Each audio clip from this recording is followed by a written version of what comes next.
YB stays on your neck. Yo, my dance, make sure you hit that like button, comment, subscribe, and obviously hit the bell for notifications. So as you've all likely heard by now, Tyson, yes, Fury, has had his cherry popped in a life and death war versus Otto Wallin.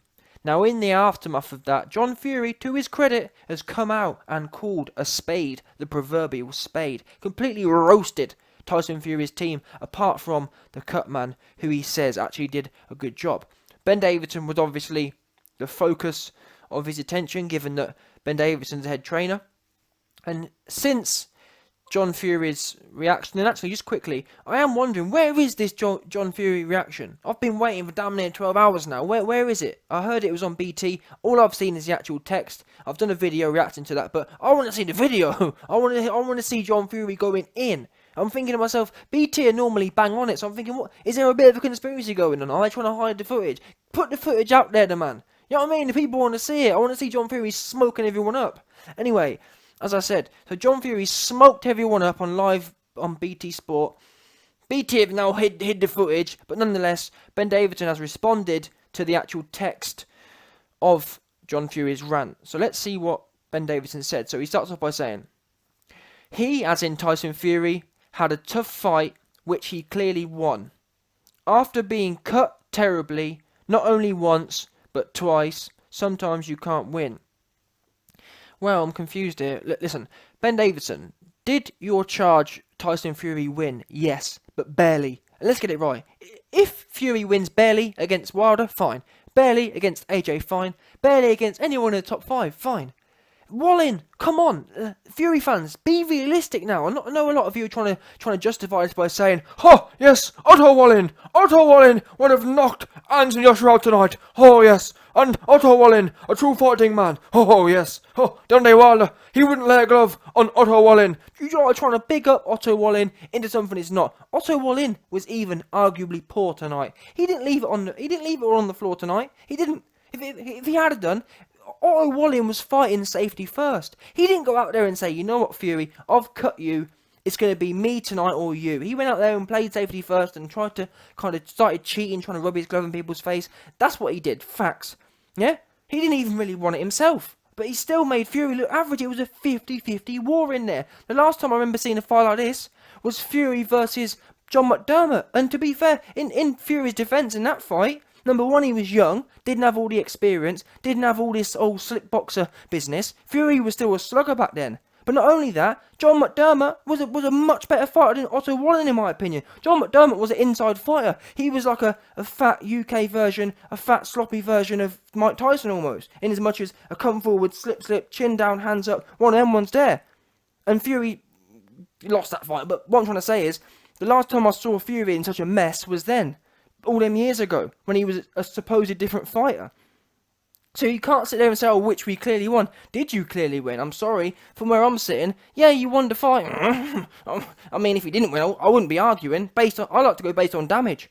What we do know is Wallin weren't bothered with none of your shots. Wallin cut you open like a new virgin. Yeah, he split you open nicely. Yeah, bottom line, that's what we do know. You're not going to sit there and argue the toss. He split you open. All that tough gypsy skin got split open. Bottom line. Yeah, all that fighting you should have been toughening your skin up with was no good. Wallin split it, and you didn't split Wallin. Wallin's face looked like you hadn't even touched him, to be honest. If the truth be known, cut you twice, in fact, did Wallin. So you can't really sit there and say, "Oh, you're making out." You've just fought a very average kind of dude. He's a run of the mill kind of dude. Otto Wallin is. That's the truth. A run of the mill, and you're going life and death with him. As I say, he's not even John McDermott level, in my opinion. Otto Wallin isn't. John McDermott would deal with. Well, not now, but at the time, John McDermott. Imagine what John McDermott would do to Otto Wallin. Let's be real now. Wallin had no inside game. His ambition was alright, but he wasn't ready to die for it. Bottom line. And still, it was life and death. So, in that respect, as I say, I've got to agree with John Fury because, and this is the thing with me, like I slagged off, well not slagged off, I was critical of Rob McCracken because he don't take no responsibility. Like, once again, another guy, I think it comes down to their ego. There must be something to do with ego in trainers. They always think they're above criticism. They think, even with the benefit of hindsight, they always think what they're doing is right. It's like after Fury versus Wilder. That fight happened. Ben Davidson said, "Oh well, see, I told Fury he should have been more defensive." Almost as if so they're always right. Same as McCracken and AJ. Oh yeah, if he'd listened to me, they're above hindsight. They're above it all. Oh yes, oh well. Admit there's something wrong here, Ben. I'm sorry if you think Fury, and I'm not even a Fury fan, but I'm going to be honest with you. If you think Fury going lifeanddeath.com with Wallin is, oh, we clearly won, and oh, sometimes you can't. Sometimes you can't win. You're making out you went in there and iced him in 2 rounds and didn't take a punch. That there would be a sometimes you can't win. What are you talking about? He's sitting there throwing his look. Just look at the emoji he uses. Hands in the air, shocking face, like, oh, sometimes you got. He's actually shocked that he's being criticised here. You joking? And that's the thing as well. I feel like these fighters, same as McCracken, I think they don't realise, they don't have the empathy to realise that's someone's child, that's John's child. Yeah? That's Paris' husband. It's all well and good you saying, oh, well, sometimes you can't win. You weren't in there. You was too busy making sure your hair was all conditioned and creamed and your bandana was perfectly placed in the middle of your head. You weren't getting busted in the face. Your face ain't all chewed up. Your brain cells ain't getting damaged, so you can sit there and say, oh, sometimes you can't win. But it's all well and good for you to say. I'll tell you what to do, Ben Davidson. Put your child in there and let your child perform like that and be all the way busted up. And it's not as if Fury is some sort of Arturo Gatti character where, well, you know what, that's what you get. It's Arturo Gatti. It's Fury. He's meant to be the slick, yes, Otto Wallin. Doesn't land a glove on me. Oh yes, that's what he's meant to be. That guy who AJ couldn't land a glove on, who Dillian White couldn't land a glove on, who Wilder couldn't land a glove on. That's what he's meant to be. And tonight, it's come apart devastatingly. And this is my problem once again with the ego of trainers. It's detrimental. The beauty of hindsight is you have full vision. And in my opinion, I've said this before, but I don't actually have an ego myself. If people criticise me and have valid criticisms, A, B, C, D, don't just come out, oh, you suck cock, oh, you're an AJ cock. That's not criticism. If you have genuine criticisms of things I'm saying, I'm fully open to hearing them. These guys aren't, though. John Fury's raised some pretty fair questions. And for me, the overall result, is that really their true Fury there? Is that what you're? The fact that Ben Davidson's not questioning that, it worries me. It's like, what do you think Wilder would have done to him tonight? What do you think AJ would have done to him tonight? What do you think Ruiz would have done to him tonight? And you're sitting there saying, oh, sometimes you can't win. No, sometimes you're going to get knocked out, or next time you're going to get. Never mind, sometimes next time you'll be iced cold. That's what will be happening, Ben, if you're not careful. Now, I'm not sure I'm not around the camp. If I was, I'd maybe be able to speculate. John Fury is an insider, and he's raised some fair points.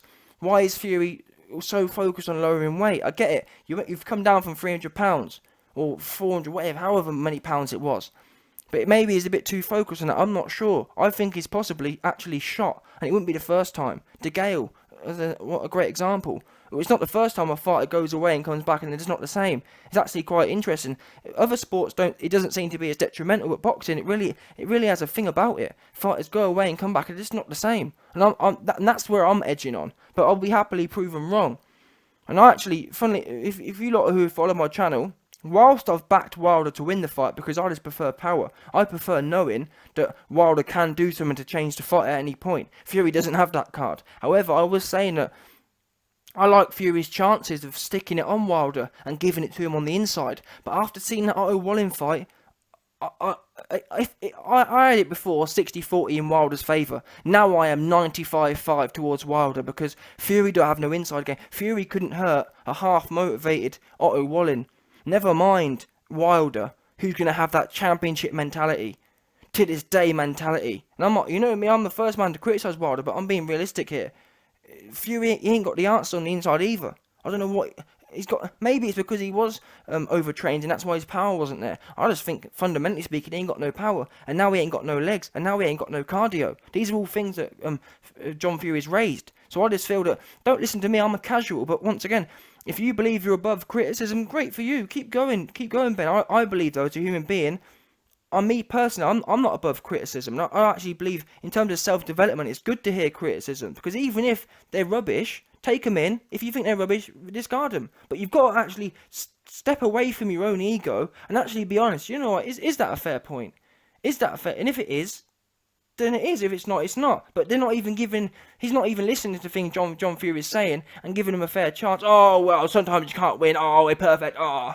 Anyway, I'll be intrigued to see what you guys think.